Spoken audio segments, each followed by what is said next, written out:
반갑습니다. 논리와 사고, 사고와 논리, 어떻게 부르든 인간은 생각하는 동물입니다. 생각하는 대로 살지 않으면 사는 대로 생각하게 된다고 합니다. 될 수 있으면 계획한 대로 살라는 말인 거죠.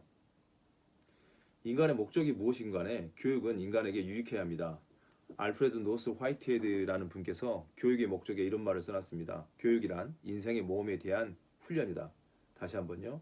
교육이란 인생의 모험에 대한 훈련이고 연구란 지성의 모험이다 라는 말을 해놓았습니다. 논리적 사고를 한다는 것, 다시 말해 비판적 사고를 한다는 것은 인간만의 고유한 능력입니다. 굉장히 고등적 능력이라고 할 수 있습니다. 그러면 비판적 사고를 기르려면 어떻게 해야 할까요? 여러 가지 방법이 있겠습니다. 그러나 가장 고전적이고 오래된 방법 중에 하나는 글을 읽고 쓰고 이와 관련해서 이야기하는 것이 가장 바람직합니다. 우선 어떤 주장이나 글에 대하여 이모저모를 따져가면서 읽고 쓰는 연습을 반복하는 것이 가장 바람직하다는 말씀입니다. 비판적으로 사고한다는 것은요, 어떤 문제에 대해 돌이켜보며 이모저모를 따져보는 일입니다. 비판적이라고 하면 우리는 부정적인 태도로 생각하기 쉽습니다. 다른 사람의 주장을 비판한다고 하면 다른 사람의 주장에서 잘못된 점을 찾아내어 지적하는 것을 떠올리기 일상입니다. 여기서 말하는 비판적 사고는 어떤 주장에 잘못된 점을 지적하는 것을 포함하지만 그것만이 전부는 아닙니다. 그 주장의 단점뿐만 아니라 장점을 지적하는 것도 비판적 사고의 일환이기 때문에 그렇습니다. 어떤 주장에 대한 비판적 사고는 수동적, 맹목적 사고와 반대되는 것으로서 그 주장을 깊이 있게 이해하고 제대로 파악하기 위해서 이모저모 따지고 되새기는 능동적이고 반성적 또는 성찰적인 사고입니다. 고등적 사고로서의 비판적 사고는 대체로 분석적 사고와 추론적 사고, 논리적 사고죠. 종합적 사고와 대안적 사고, 이렇게 네 가지를 가리킵니다. 다시 한번요. 분석적 사고와 추론적 사고, 종합적 사고, 대안적 사고 한꺼번에를 이렇게 가리킵니다. 이러한 네 가지 사고 능력은 비판적 사고에 유기적으로 관련을 맺고 있습니다. 우리가 어떤 주장을 비판적으로 살펴본다고 할 때 그것은 크게 두 가지 점을 검토하는 일입니다. 첫째는요. 그 주장을 제대로 이해하는 것입니다. 제대로 이해한 다음에 어떤 게 필요하냐면 제대로 평가하는 것이죠. 주장을 제대로 이해하는 것과 다른 하나는 어떤 그 주장을 제대로 평가하는 것입니다. 이렇게 어떤 주장을 제대로 평가하기 위해서는 우선 그걸 제대로 이해를 먼저 해야 합니다. 제대로 이해하기 위해서는 피상적으로 무작정 받아들이지 말고 이것저것을 따져보아야 합니다. 그래서 논리가 중요한 겁니다. 논리학의 중요성은 무엇보다도 그것이 학문이라고 불리는 지식을 규정하는 기본적인 도구라는 점에 있습니다. 논리적 과정을 거치지 않는 지식은 아무리 풍부한 것이라 하더라도 결코 학문으로 간주되지 않습니다. 그래서 흔히 논리학이 모든 학문의 기초라고 하기도 합니다. 물리학이든 생물학이든 미학이든 사회학이든 학이라는 이름을 갖는 모든 탐구는 논리적 검증 과정을 거쳐야만 비로소 정당한 학으로 인정받을 수가 있습니다. 논리적 사고는 순수한 학문적 탐구 영역에서만 작동하는 것이 아닙니다. 실제로 일상적인 삶의 영역에서도 매우 중요한 부분을 차지하고 있습니다. 일상적으로 의식하지 못하지만 우리의 모든 의사소통은 적절하게 공유된 지반을 바탕으로 이루어집니다. 다양한 의사소통 방식이 있지만 특히 공공성이 요구되는 영역에서 의미 있는 의사소통이 이루어지기 위해서는 하나의 논리를 공유하는 것이 필수적입니다.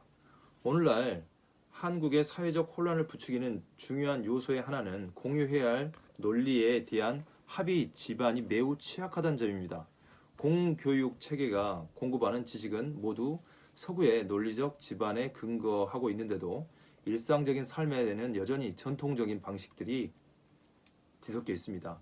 이러한 상황에서 중요한 것은 서구적 논리가 적용되어야 할 영역을 명확히 식별하는 일입니다. 적어도 객관적이고 보편적인 방식으로 의사소통을 해야 하는 영역에서 서구 논리는 현재까지 알려진 가장 강력한 도구이기 때문에 그렇습니다.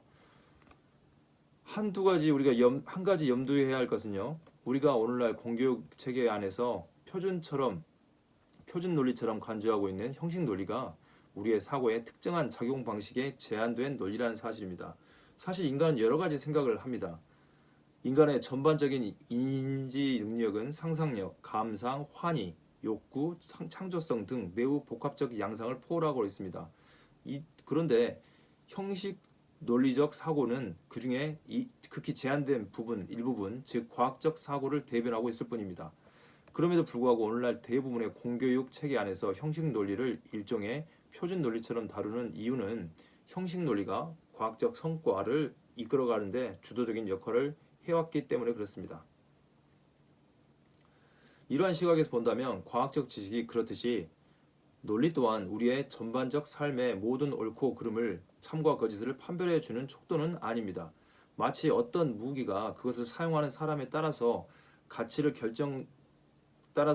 결정되는 것처럼 논리도 그것을 사용하는 사람에 따라서 좋은 무기도 나쁜 무기도 될 수 있습니다. 최상의 논리적 기술을 사용하면서도 도덕적으로는 최악의 인간이 될 수 있는 것입니다. 따라서 좋은 사고를 할 수 있기 위해서는 논리적이라고 부르는 사고가 적용되는 범위와 한계를 명확하게 인지하는 일이 매우 중요합니다. 그리고 논리적 사고의 범위와 한계는 논리 자체에 의해 결정되는 것이 아니라 인간의 총체적 양식과 판단에 의해서 결정됩니다. 다시 말해서요, 논리는 우리의 사고와 행위의 특정 부분에 중요한 기초가 되지만 그것을 넘어서는 영역에 대해서는 또 다른 층위의 사고가 필요합니다. 따라서 오늘날 논리 교육이 성공적으로 이루어지기 위해서는 논리의 적용 가능성과 한계를 적절하게 인식해야 할 뿐만 아니라 논리에 대한 지나친 신뢰의 위험성도 반드시 함께 지적해야 할 것입니다. 생각을 이렇게 해서 확장시키는 거죠. 그럼 일상적 의미에서 논리란 무엇일까요? 논리란 기본적인 차원의 사고방식을 의미합니다. 즉 상이한 논리는 시간, 공간, 대상, 범주 등과 같은 기본적인 차원의 개념들에 대한 이해는 물론 사고방식의 차이를 불러옵니다. 따라서 논리가 다르다는 것은 세계에 대한 이해와 경험의 방식이 다르다는 것을 의미합니다.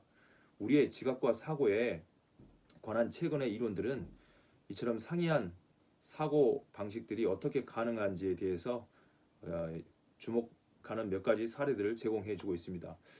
일단 좀 더 쉽게 접근하겠습니다. 그 아이돌 가수 중에 지금은 아이돌이라고 할 수 있을지 모르겠지만 빅뱅이라는 가수가 있었습니다. 그룹이죠. 그분들의 노래 중에 맨정신이라는 가사를 가지고 있는 노래가 있습니다. 그 첫 구절이 이렇습니다. 제발 잘난 척 좀 하지마. 알고 보면 제일 불쌍하다는 거죠. 맨정신 속에서 이런 가사를 하고 있습니다. 그리고 돈 쫓다, 권력 쫓다, 명예만 쫓다, 가랑이가 찢어 자빠진다고 말하고 있습니다. 맨정신송에서 돈, 권력, 명예를 쫓으면 가랑이가 찢어진다고 말합니다. 그리고 사랑, 우정 좋다고 말들 하지만 각오하라고 말합니다. 왜냐하면 뒤통수가 시릴 것이기 때문에 그렇답니다. 그리고 어설픈 말로 둘러대지 말라고 말합니다. 정확한 말이 아니고 어설픈 말이요. 할 일은 더럽게 많은데 하고 싶은 일이 하나도 없답니다. 굉장히 우울한 이야기죠. 하고 싶은 일이 많아야 되는데 하고 싶은 게 없다는 거죠. 그렇지만 할 일은 많다는 겁니다. 또 가사에서 보면 어른 같지만 어린아이 작은 키만 훌쩍 자랐다고 말합니다. 생각은 잘하지 않고 몸만 잘한 거죠. 키만 잘하는 거. 그래서 이런 말을 합니다. 맨정신이 나는 힘들어. 아무것도 할 수 없다고 말합니다. 그렇습니다. 맨정신으로는 할 수 있는 일이 그렇게 많지 않습니다. 다시 말씀드리면 생각하는 대로 살지 않으면 사는 대로 생각하는데 사는 대로 생각하면 굉장히 힘듭니다. 그런 정신은 강한 정신이라기보다는 맨정신이라고 할 수 있습니다. 우리는 맨정신에서 강한 정신으로 옮겨가야 할 겁니다. 맨정신에서 강한 정신으로 옮겨가는 방법은 사고하고 특별히 논리적 사고, 비판적 사고를 하는 것입니다. 논리학은 말씀드린 것처럼 기본적 차원의 사고방식이라고 했습니다. 그럼 논리학은 무슨 학문이냐면 언어에 대한 학문입니다. 고전적으로 아리스토텔레스님께서 이 논리학은 어떤 학문의 입문자를 위한 방법을 제공하는 거라고 말씀했습니다. 약 한 2300, 400년 전에 말씀했던 거죠. 아리스토텔레스의 논리학, 여러 논리학이 있는데 일단 저희들은 아리스토텔레스의 형식 논리학을 우리는 주로 다룰 것입니다. 그러니까 입문자를 위한 방법을 제공하는 거고요. 논리학은 언어에 대한 학문인데 알의 방식을 제공하는 학문이기도 합니다. 또 모든 것의 공통적인 학문이고 진리에 이르는 길을 제공하는 학문입니다. 참에 이르는 길을 제공하는 거죠. 거짓에 이르는 게 아니고요. 그래서 말합니다. 논리학 교육을 받지 않는 어느 누구도 지혜로 들어가는 입구에 접근할 수 없다고 아리스토텔레스님께서 말씀하셨습니다. 그럼 교육이 인간에게 유용하다고 말씀드렸었는데 논리학이 우리에게 제공하는 유용성은 어떤 것일까요? 일단 거짓되고 궤변적인 논변들이 우리 정신을 구속하는데 거기서 해방시켜줍니다. 논리학 없이 배움에 전념하려고 한다면 실패하게 된다고 말합니다. 가르치는 과정에서 여러 가지 오류를 사방에 퍼뜨리고 돌아다니는데 그렇지 않게 해준다는 거죠. 또 중요합니다. 자신이 한 말의 의미에 대하여 모르고 많은 사람들이 자신의 한 말의 의미에 대해서 모르는 많은 사람들을 볼 수 있게 해준다는 거죠. 그리고 진리 대신 무분별하게 거짓을 함부로 퍼붓고 다니는 것을 발견하게 해준다고 합니다. 좀 더 쉽게 말씀드리면 참과 거짓을 구분할 수 있게 해주는 거죠. 참과 거짓을. 논리학이요. 그리고 모든 의문을 해결하는 데 접근할 수 있습니다. 논리학을 교육받은 결과입니다. 참과 거짓을 구분할 수 있고 모든 의문을 해결하는 데 접근할 수 있고 또 자신이 아는 것에 대해서 거짓말하지 않을 수 있게 되는 거죠.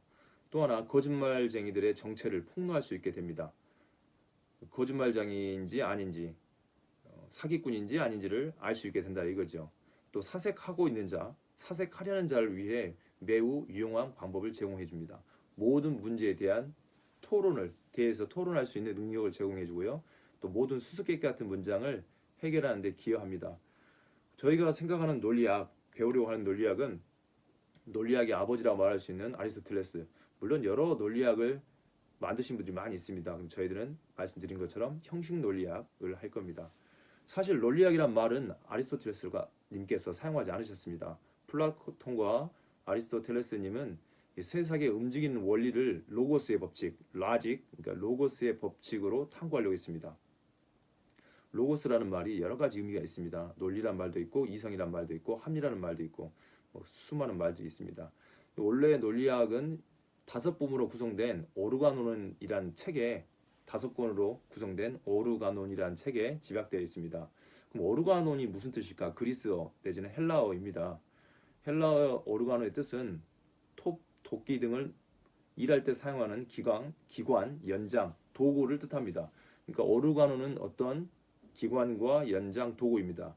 특별히 철학적 사유의 도구 노릇을 하는 거죠. 그러니까 오르가논은 도구인 거죠. 자동차가 이동 수단의 도구인 것처럼 오르가논은 철학적 사유의 도구로 노릇하는 겁니다. 도구인 것이죠. 그러니까 아리스토텔레스는 논리학이라는 말을 하지 않고 오르가논이라는 곳에다가 5권의 책에 오르가논이 있습니다. 그 5권의 책에다가 써놓은 거죠.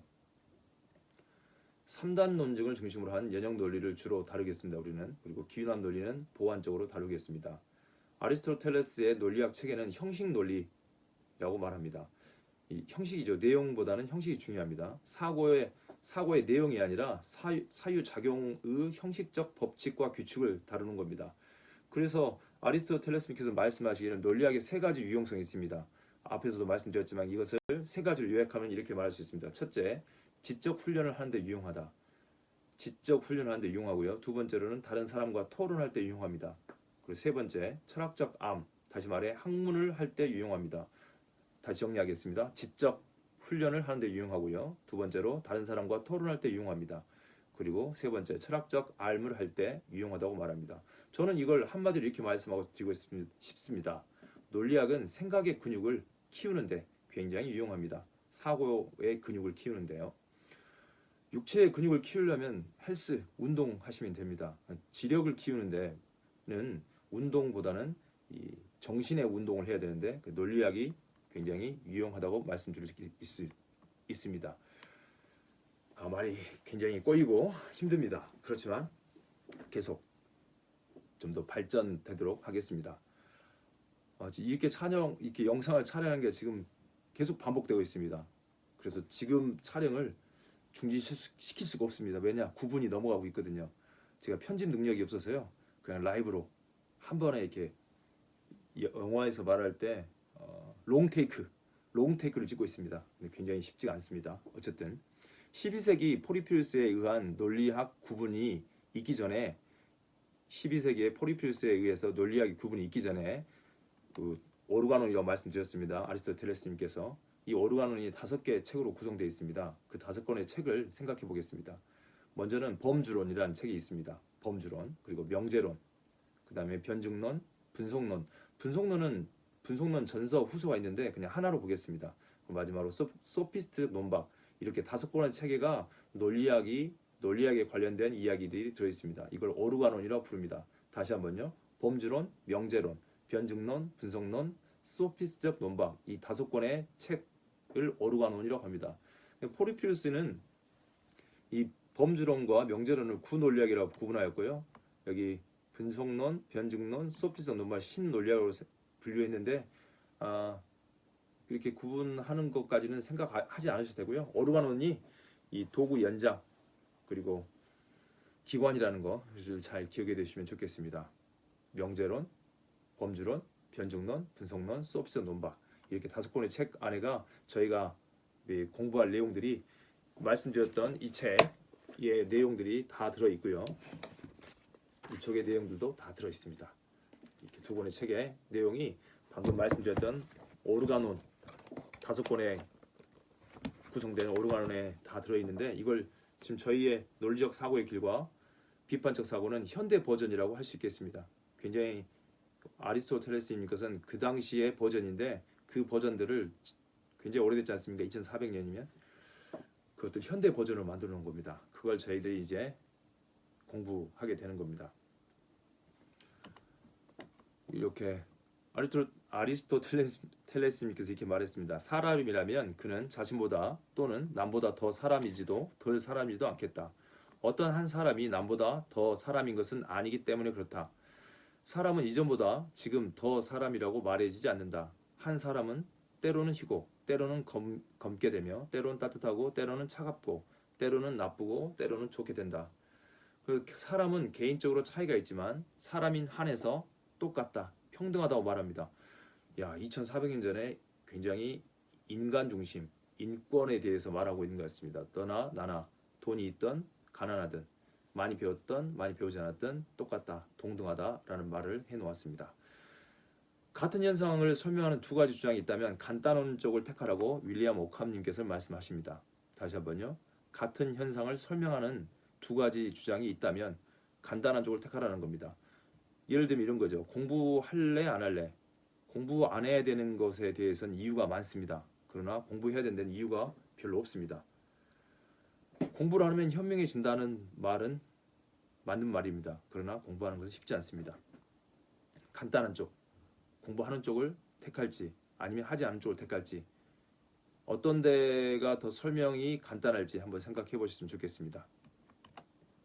윌리엄 오캄님이 쓴 서문의 편지에 이렇게 되어 있습니다. 논리학은 모든 기술 가운데 가장 유용한 도구이다. 논리학 없이는 어떤 학문도 완전히 알려질 수 없다.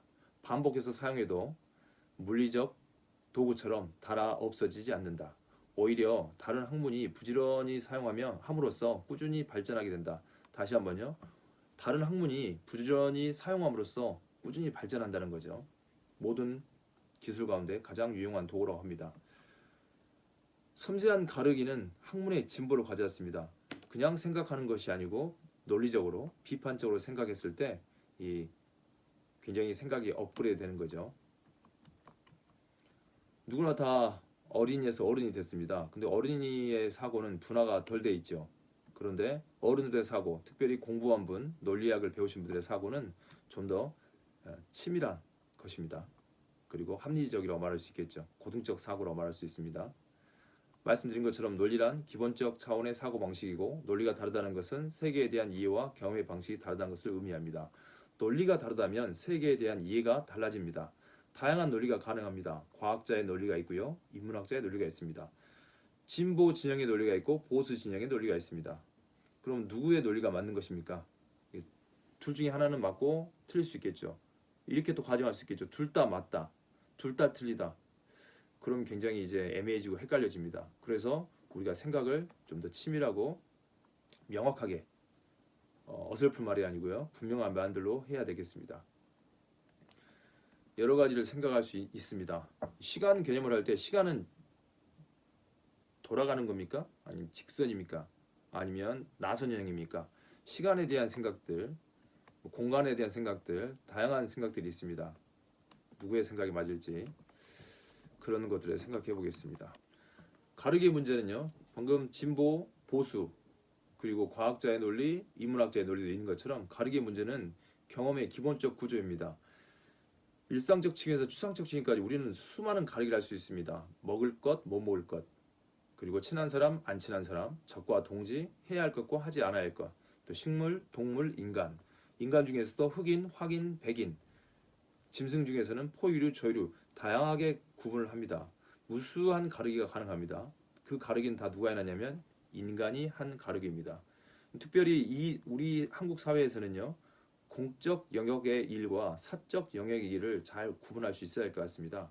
집 밖으로 나오면 다 공적인 것입니다. 그래서 함부로 사적인 방식으로 사용하면 안 된다는 거죠. 공적인 거 사적인 구분을 잘 하지 못하면 굉장히 어렵게 되는 경우를 뉴스에서 왕왕 보게 됩니다. 생각해 보십시다. 2 더하기 7은 무엇일까요? 9입니다. 3 더하기 6은요? 9입니다. 수학적 방식은 보편적이고 객관적이고 확실합니다. 방금 말씀드린 것처럼 2 더하기 7은 9. 누구에게나 다 통용되는 객관적입니다. 그러나 방금 참과 거짓, 진보와 보수 누가 맞는지에 대해서는 잘 판단이 되지 않습니다. 주관적인 생각이 많이 끼어드는 거죠. 이 말을 다른 말로 하면요, 지각의 애매성이라고 말합니다. 메릴러 뽕띠라는 분께서 말씀하셨습니다. 현재 우리가 수용하고 있는 세계 해석의 방식이나 논리 체계가 유일한 것인가? 유리하지 않지요. 수학은 굉장히 오랫동안 확실한 학문으로 자리 잡고 있습니다. 이 수학적인 방식으로 컴퓨터를 만들고 또 과학에 기여하는 거죠. 기하학 등등등등. 우리가 상상할 수 있는 논리의 가능성은 거의 무한하다고 할 수 있습니다. 인간이 그러한 가능성을 모두 동등하게 선택하고 있지 않다는 사실을 주목해야 한다는 거죠. 사람들은 유용하면 선택하고 유용하지 않으면 선택하지 않습니다. 다른 말씀으로 드리면 자기에게 이익이 되면 선택하고요. 이익이 되지 않으면 선택하지 않는다는 거죠. 인간이 그러한 가능성을 모두 동등하게 선택하고 있지 않다는 사실에 주목해야 됩니다. 나에게 이익이 안 되면 안 할 수도 있는 거죠. 다시 한번요. 2 더하기 7은 9이고 6 더하기 3은 9입니다. 보편적이고 객관적인 거죠. 기술의 변화와 정보의 변화, 기술도 굉장히 빠르게 변하고 있습니다. 지금 4차 산업혁명의 시대라고 말하고 있습니다. 예전에는 오프라인에서 강의를 했었는데 2020년도부터는 이렇게 온라인으로 강의를 하게 됐습니다.